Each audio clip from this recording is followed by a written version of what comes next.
Am I the asshole for applying to a prestigious college scholarship despite being wealthy and not needing it? Yes.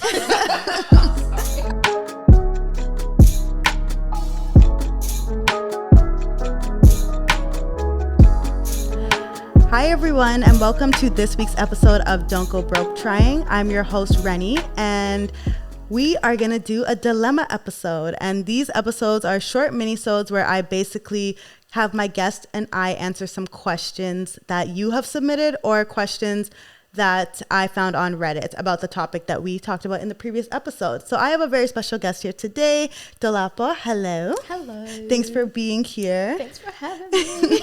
So Dolapo and I just wrapped up an episode where we were talking about basically how she was able to go to university for free, got a lot of scholarships, and she was able to graduate debt-free. So that's about $50,000 in scholarships. Yep. So we are going to be talking about that and answering questions that we have from Reddit today. So if you would like your questions answered in a future episode, feel free to email us at dgbt@renitheresource.com, and it can be completely anonymous. And I'll leave that information in the description box. So let's get into this episode. Are you ready? I'm ready. I also want to emphasize that this is not financial advice. We are just giving our personal opinions and our personal takes on what we would do in these situations.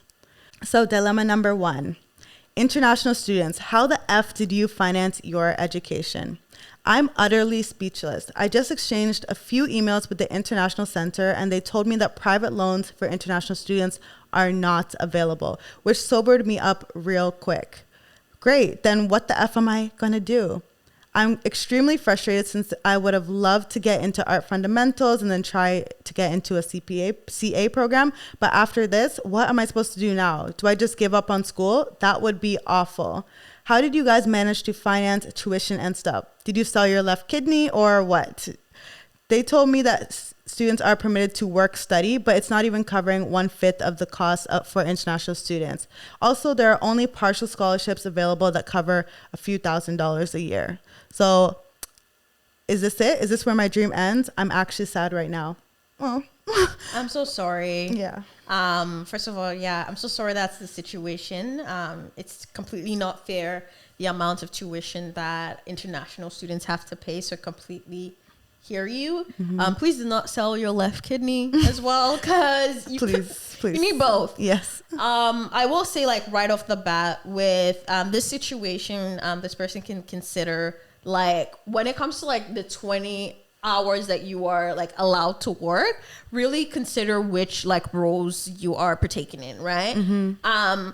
Working 20 hours in retail is completely different than if you were working 20 hours as like, you know, either like as like an admin assistant or something like that. Very true, yeah. I would encourage like anyone in this situation to be selective on the work you do. Mm-hmm. And I know sometimes it's like, okay, well, like I don't have work experience. How can I qualify for like a role in like an office job? Yeah.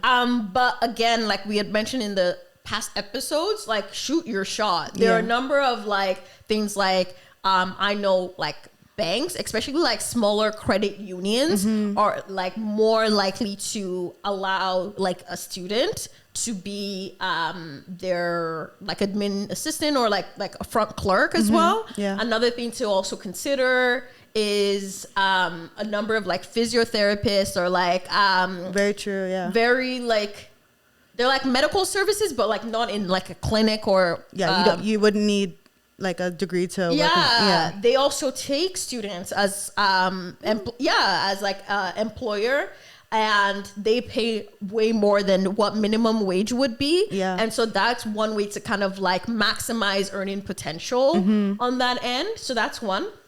Another approach I would suggest is when it comes to the scholarship front, and I know it's hard, is whatever university you're already going to, again, summer, spring, winter, and fall, look at the scholarships being offered and try to understand, okay, what do I need to do mm-hmm. in order to get these scholarships? And start planning ahead, whether that's like you need to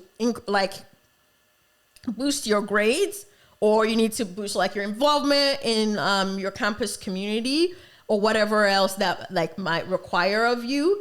Because I know that, yes, it's limited for international students, but if you are very targeted, and like, I know someone who was able to do this, is that they became very targeted on like the scholarships they were applying to in engineering, and got like thousands because they repeatedly applied, right? And yeah, so that's what I would suggest. The security will never be there. I'm sorry for that. But if you're consistent, like semester by semester with like a few of the recommendations, I think it would make it a bit easier. And one thing I would say as well is you can actually, during the summertime, you can actually work full time. Yeah. So while maybe during the school year, you can only work 20 hours, during the summertime, I need you to maximize completely, right? So just as you said, maybe you're working that admin assistant job during the year, getting maybe 20 an hour, 21 an hour, but then during summers you can get a job in tech as a intern. You can make a lot of money. Like during my internships, I was making pretty good money, and I actually used that to fund a 5-month internship in Thailand. So you know, like I feel like maybe, I'm sorry, because it is hard, and the fees that they charge are criminal. They're pretty criminal. Yeah. They're like, it's like triple ours domestic students. And then when you think about conversion rate from whatever country, like naira to dollars, it's like millions of dollars. Yeah, millions of naira. Excuse me. Ooh, yeah. I didn't even think of that. Yeah. So my advice or my take would be to, okay, during the school year, make sure your grades are up so you can qualify for those scholarships. Make sure you're involved in your school. Try to get a job that's a little bit higher paying than minimum wage if you can. But then during those summers, that's when you really have to maximize it. Yeah.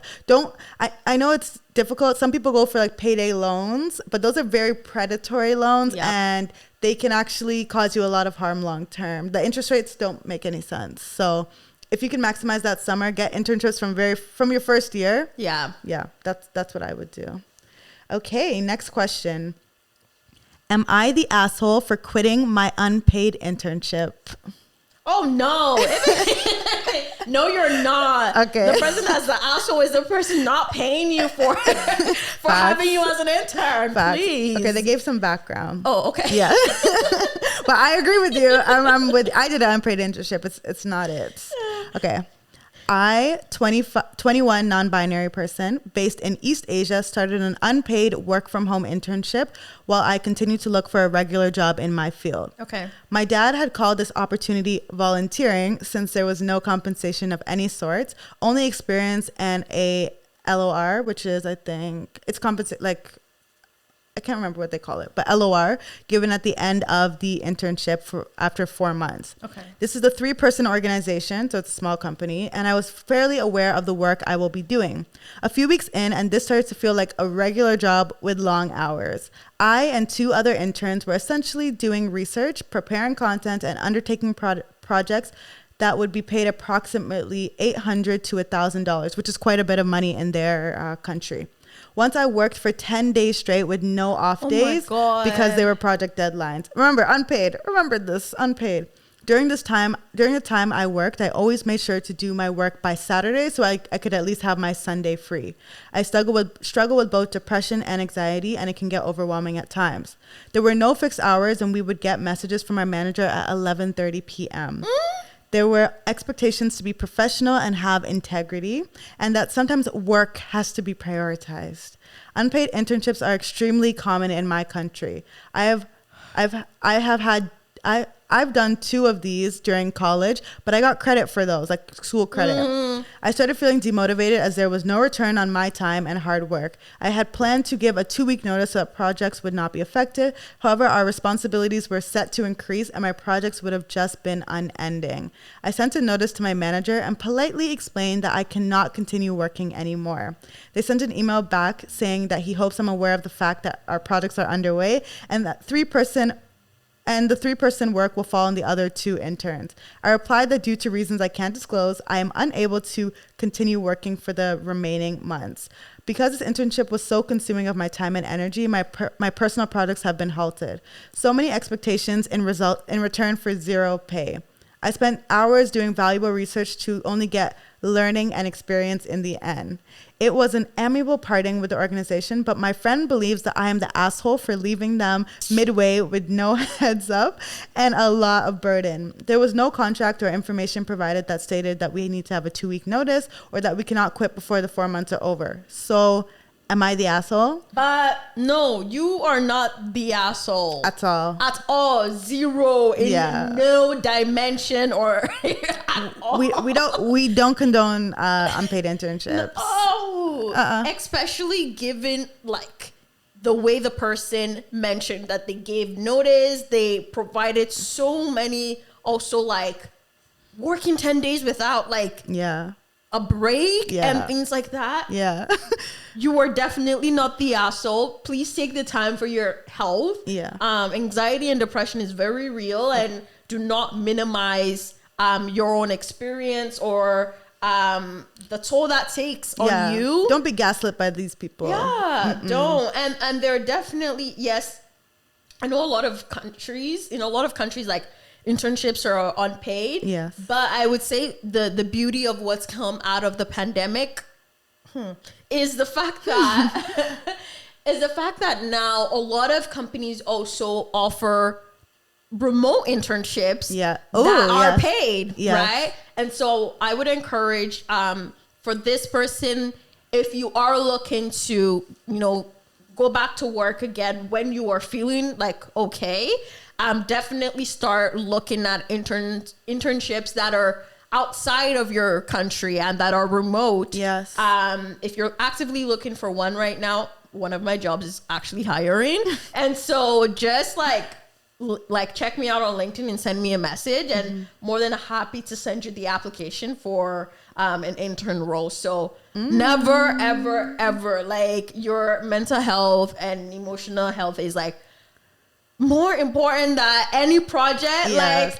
Like last, if you're not saving lives, it's not that important. Like I actually had to tell myself this at my old job. I was like, I'm literally in marketing. Like what? I don't need to get this done by 6 p.m. Tomorrow's another day, and no one's going to die if I don't do this. So no one dies. Yeah, my opinion on this is that nobody could even pay me to work 10 days straight anyway. So the fact that you're not even getting paid is absolutely ridiculous. I'm sorry that you're experiencing this burnout because I've gone through it. It's not fun. I feel like I'm still recovering from it. Like and burnout's not just something that you can recover from in days or weeks or a month off. Like it takes a long time. So I think you did the right thing by quitting. You are not the asshole. You are very well justified in quitting. And for anyone who's listening, like you don't need a reason that agrees with your employer to leave a place of work. You can just leave. If it's not agreeing with you anymore, you could just leave. It's very simple. And one thing I realized, I think that a friend told me is, or I can't remember who did, but I always keep this in mind, is that companies aren't loyal to us. Oh my goodness. You do not have to be loyal to them. Yeah. You do not. I listened to the Receipts podcast, and one of the hosts was saying that, like, if you were to die tomorrow, God forbid, obviously, if you were to die tomorrow, they'd have the job posting up the next day. Exactly. So please value yourself. Exactly. Please value yourself. Okay. I think, please take time to yourself. Okay. Next question, or next dilemma. Is $35,000 a year for college a bad idea? First gen college student. So paying $35,000 a year for college. Per year? Yeah. No, yeah, per year. I have some context. And the reason I brought this question to you was because, again, you were able to go debt free, but this person's going to incur $35K a year. Per year times 4. Minimum, right? That's $140K. Yes. So let's get into it. I'm in love with the school, but Lord have mercy, that feels like a lot of money. It is, by the way. This covers my room and board plus my tuition and extra expenses like books. This is after financial aid, with the original price being $63,000 a year just for tuition. I want to know what school this is. I was gonna say, is it Ivy League? This is after. Oh wait, I also want to add. I'm a computer science and business double major. I need all the advice I can get. I'm first generation and low income. My parents have excellent credit scores, but I don't know if this is a bad choice. I also don't know much about how loans work. I love the school. I love the people, but is it a good choice? And they also added a clarification. This is an out of state school, so they're in the States. This is an out of state school. I'm from the Boston area, and the school I'm talking about is Temple University. I don't think that's Ivy, is it? No. I can admit I am jaded by the school, and I do have cheaper options in state. So, yeah. What are your thoughts? Is $35K a year for college a bad idea? It is a bad idea. Yeah. It's a very bad idea. I would agree with you. It's a very bad idea. And I say that 3 times because the Nigerian in me is like, did you hear what I said?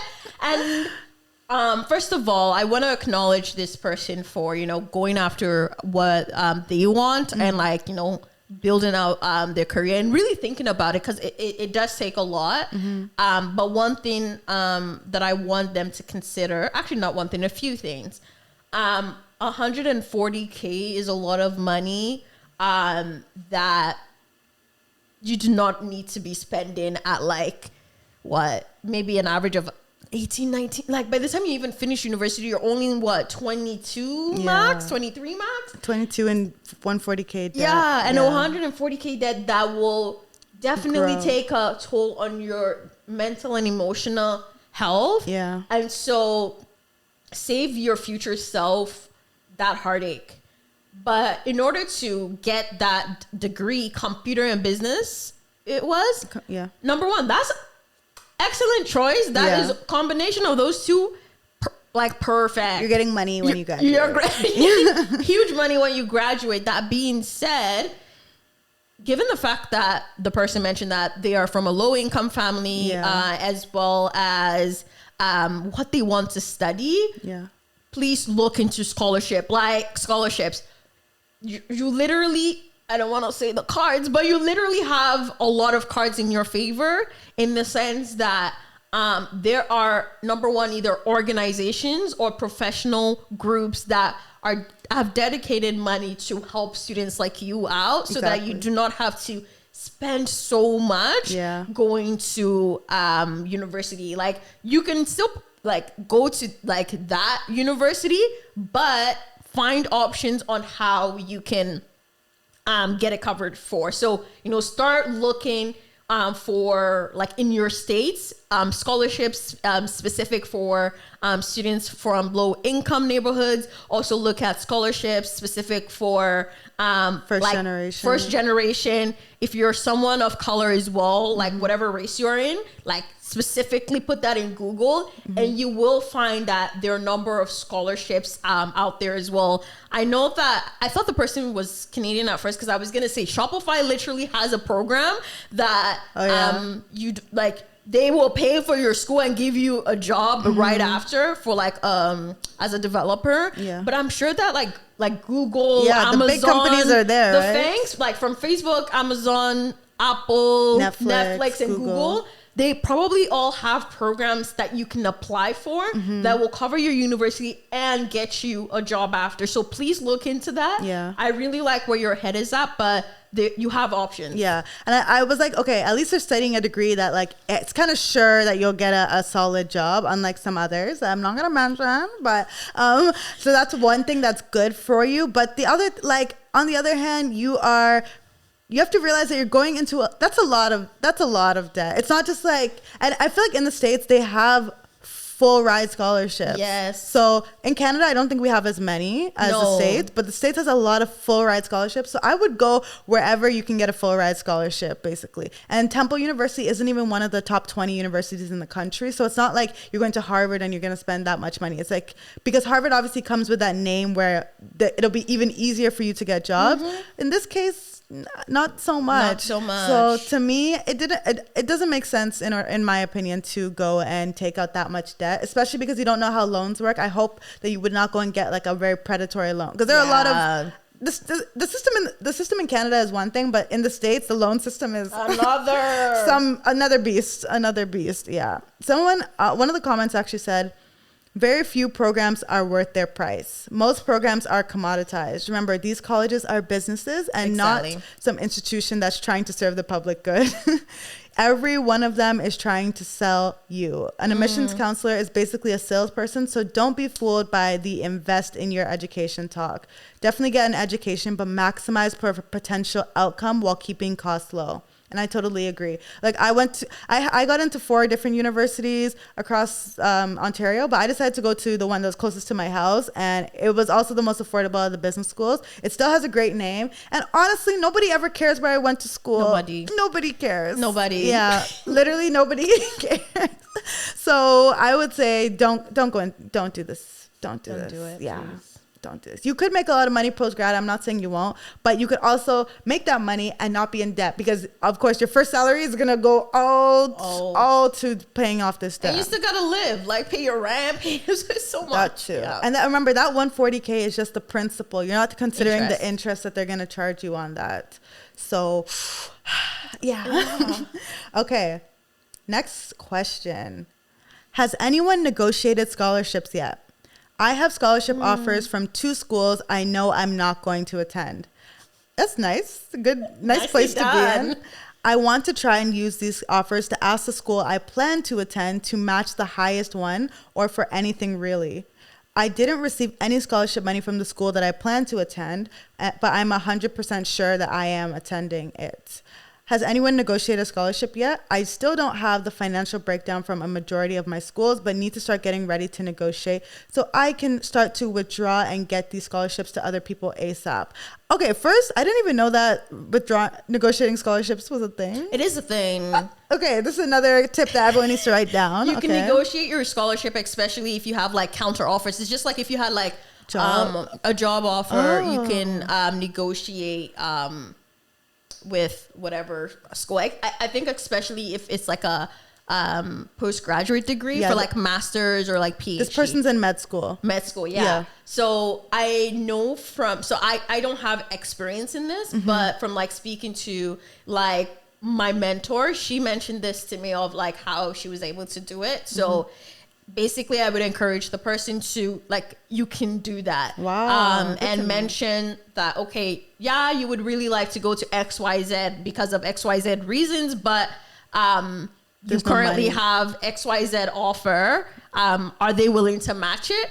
But also again, really highlighting why you want to go to like that school. It's just like a job, right? Where it's like, oh, you know what? Love the position, love the work culture, all of that stuff. And then you slide it in the middle like, yeah, but you know, I have this offer from this company, but I would really love to work at your company. Exactly. And you don't have to mention like the other school, but do mention that you already have other offers that are more lucrative. And if they have sense, they would match it, if not surpass it, because they also, again, being a part of the school is their brand as well, right? Yeah. You have a lot to offer to them. Yeah. I think the important thing is that there's no harm in asking, no matter what. We always say this, like, shoot your shot, because the worst they can say is no. I was actually reading through the comments because I have no opinions because I have never negotiated a scholarship before. But somebody responded, earlier this month, I told my number one choice about a great scholarship that I got to another school. I just recently got their financial aid and they ended up giving me a better scholarship. Nice. And so they emailed they emailed the school and said, hey, I got this. And then they matched this, and they actually left the exact script that they used. That's beautiful. Yeah, so I will make sure to leave this in the show notes so you can actually copy and paste. And if anyone wants to negotiate their scholarship, feel free to use it. And they said they sent it to the financial aid department, but they did mention that if you have the personal contact information of someone in admissions, that could be even better. That's what they said. Yeah. So money is not a scarce resource. It honestly isn't. That's a mindset, though. It's a mindset. That's a mindset. You have a abundant mindset, where some people have more of a limited. Yeah. Okay. We have another question. Am I the asshole for wanting to blow my scholarship money? I, 19 male, was fortunate enough to have been given a full ride merit scholarship to my school. I'm currently a sophomore. My parents' income puts us solidly in the rich enough to not worry about college, but not enough to not care about it class. My school normally costs $78,000 a year. What kind of schools are these? Or is this, maybe is it the U.S.? I guess so. I'm guessing. My school normally costs $78,000 a year, and my dad had wired me the money for the first semester's payment back in spring 2019. Wow. Okay, they said rich enough. Rich enough. You're definitely rich enough to not care about school. If your dad can wire you $78,000. Anyways, so he sent me half of the cost for first year so I could pay for the first semester. Okay. Once he found out about the scholarship, he was very proud and said I could keep the $78,000, and then he continued to send the payments each semester for me to save. I had a wild freshman year and I blew through about $30,000 buying anything and everything. Dad was not happy at all. Now he's threatening to cut off all future payments unless I stop spending so much. He said he will stop if I spend more than $5,000 per year. He said I'm being ungrateful and entitled, which I obviously don't agree with since I earned the money, but I want an external opinion. So, am I the asshole for wanting to blow my scholarship money? Yes. Yes. Yeah. I didn't even be serious while you were reading this. I was just laughing. Like, what? Yes. That's it. That's the answer. Yes. I don't even know if there's a need to explain. Like, clearly his head is somewhere else. Somewhere in the clouds. Yeah, I actually don't understand. I'm not understanding. And the overall vote on this was yes, you are the asshole. Yeah. And yeah, literally every person said yes. How did you manage to blow through that much? 30K. Yeah, $30K in a semester. In uni? Like, what are your expenses? Mind you, you already have a full ride. Yeah. A full ride covers food, tuition, books, and living. So what were you? I'm trying to find someone who disagrees, but like, yeah, every single person is saying you are the asshole. Someone said, why is this even a question? Yeah. This guy's clearly, their head's somewhere in the clouds. Okay, next question. I'm on a full-time student internship until the end of August 2022. What should I do with the money? I just finished my third year of university and now I'm taking a year off to do an internship. I live with my parents, so I don't need to worry about rent. Currently, the internship is virtual. Oh, perfect. With the possibility of going in person in September. As of right now, I don't have a car, but I might need one in September. I plan to put the money in my EQ Bank savings account and not spend it on shit that I don't need. What else should I do with my money? What kind of investment options should I check out to get more of my money? I also want to say that I'm heavily dependent on OSAP, so I don't want to do something that will mess that up when I go to university in September 2022. Sorry, what's OSAP? Ontario Student Assistance Plan. So it's basically the loans that we get for student loans in Ontario. Got it. Yeah. All right. Great question. Congratulations on your internship. Mm-hmm. That's amazing. And great questions that you're asking. I might defer the investment piece to you because that's your expertise. But on my end, what I will say is maybe consider putting some of that money towards OSAP right now. Because again, that's debt that you do not need to carry if you already have the money to pay for it. So that's one way to consider it.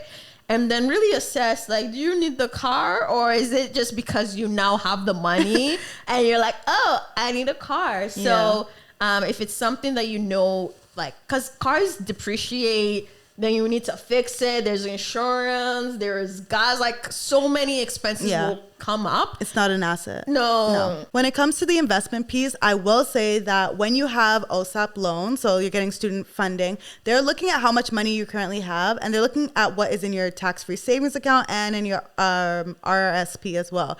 So technically, if you start investing, it could lower the amount of loans that you could get next year. Oh, yeah. A lot of people don't know that. So I think it's wise to invest, obviously, because, you know, you can get a gain on your money. If you can invest for the next 4 years, that's like, or he's in they're in third year. So the next year or so, you probably won't get that much short term though. That's the thing. So it depends on your goals. If you have a goal of being debt free when you graduate, you would just put that straight to OSAP, or you would save it in your high interest savings account with EQ Bank, and then once you graduate, pay all of the debt off, because there's a grace period of 6 months, I believe, where you don't have to pay any interest. Okay. So I would just pay it all off. But if you are someone who is going to hold those loans, I know a lot of people like to hold their loans long term because the interest rate is like 2 or 3%, and you can get a higher rate you can typically grow your money faster in the stock market.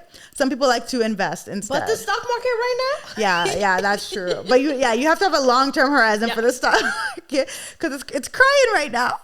We're stressed about it, But so I would say it depends on your goals. Me, I don't like big debts like this, so I would pay it off. But it depends on you. Yeah, I think everyone said, someone said, if you need the money in the next few years, investing to potentially get a few extra bucks isn't worth the risk of potentially losing a lot in the end. Don't ever invest money you can't afford to lose in the short term. Yes, that is a good point, because investing should be for the long term, at least 3, 4, 5 to 50 years. Like that's your investment horizon typically. So if you need the money to pay back your loans next year, don't invest it, please. Just keep it in your high interest savings account. And that's the one with EQ Bank that I love. I'll leave my affiliate link down below if you want to. That's how I got started. Really? Yeah. I love to see it. Okay, we have one more question. The last question is, am I the asshole for applying to a prestigious college scholarship despite being wealthy and not needing it? Yes. I'm sorry. I don't even need to think about it. Yes, you are. Is there more questions? There's a lot more. Okay. I'm a senior in high school. Earlier this year, I applied to a prestigious and selective merit-based scholarship, and just a few weeks back found out I was accepted. I posted the acceptance letter on my Instagram story, and a lot of people responded, mostly with congratulations. One girl, let's call her Amanda, actually sent me a bunch of angry DMs about my stealing the scholarship. For some background info, I'd say I come from a pretty wealthy family. My parents both work in high up positions in big IT firms, and thus I've had all the benefits and perks of being rich. Going to exclusive private schools, getting tutors for subjects I'm naturally bad at, and being able to engage in extracurricular activities that cost lots of money, like national level travel teams for lacrosse and rowing, national level debates, and stock investing. Okay. So essentially, for all intents and purposes, I have absolutely no need for the scholarship to pay for college. The real reason I applied was for the prestige of getting the scholarship. A lot of colleges, Ivies for example, announce decisions late-ish March. So if I got the scholarship and put it on my application, it would look impressive and help me on my application. And I don't think there's anything wrong with that. Given it's a merit-based scholarship, anybody can apply for. There are specific scholarships for low-income people, minorities, whatever. I don't like how he said whatever, but Amanda sees it the opposite way. She thinks that even though anyone can apply, I should have refrained from applying and let someone who actually needed the money get the scholarship. So, am I the asshole for applying to a pretentious college scholarship despite being wealthy and not needing it? Yes, you are. Amanda's right. Your opinion didn't change. Amanda's right. Reason being is that, yes, it's merit-based, but the person also acknowledged that the reason that they got the scholarship is because their parents literally gave them the weight to be able to apply for it. Oh, yeah. Think about that, all of this, extracurricular activities, whether it's the lacrosse, the debate, or those private tutoring sessions. That's you've had all the advantages to even get into the university in the first place. Yeah. And now you don't even need the money. Mm-hmm. You're taking funds that could be allocated to someone who actually needs it more than you do. It's I don't know. It's kind of selfish. Yeah. It's very selfish. Yeah. I didn't even think of it that way. Because you said, the reason that you have all these extracurriculars is because of your parents. It's because of your parents. Yeah. And your parents can already, the person mentioned your parent. It would be one thing if your parents can't afford to send you to that school, or they're not going, or they choose not to, or they choose not to, right? But your parents are gonna pay for it as like already, and so why have that scholarship when, again, even with merit-based scholarship, the goal is to help someone who needs it. Okay, so on this one, the vote was no assholes here.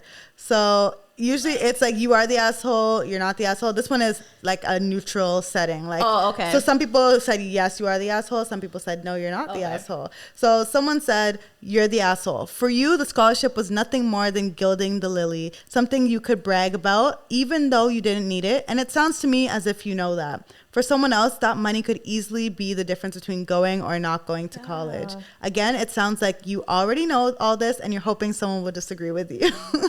That's true. That is very true. And I really didn't like his statement when he said there are specific scholarships for low-income people, minorities, whatever. Like, what? It's not whatever. And this person said, check your privilege, because this sounds extremely snotty, especially tossing off that whatever, which just reeks of being dismissive of anyone not of your social class. It's possible to be a minority from a low-income family and still qualify for the scholarship. Exactly. Yeah. Exactly. It's not like someone can be low from a low-income family and still not partake in those other activities that you did. They just probably worked 2 times, if not 10 times as hard, but you've taken that away from them as well. So we're gonna have to say you're the asshole. Sorry about it. Not sorry. Not sorry. Yeah. But okay. Well, those are all the questions that I had. Okay. Thank you for answering them. No problem. And if you want to plug yourself one more time so that people know where to find you on this episode. Yes. You can find me on LinkedIn. The name is Dolapo Fadare. Dolapo Fadare. And if you want to catch the vibes or like career opportunities, scholarships to apply to, I post regularly on my stories for that at Strive Up, STRIVEOPP. And thank you so much for having me. And I will leave all those links in the show notes to make sure that everyone can find you easily. And make sure you follow her page, because she posts so many scholarships. And I'm like, wow, she's the plug. Honestly, the plug. Like, thank you. Dolapo the resource, basically. But thank you, everyone. If you got this far, thank you so much for listening. Tune in next week where I'll be interviewing someone as well, and we'll teach you how to not go broke. If you want to follow me on all my platforms, you can do that. I'll make sure to leave those on the in the app, in the show notes. I keep forgetting the name. I'll leave them in the show notes. Okay, thank you, and have a great day, everyone. Bye. Bye.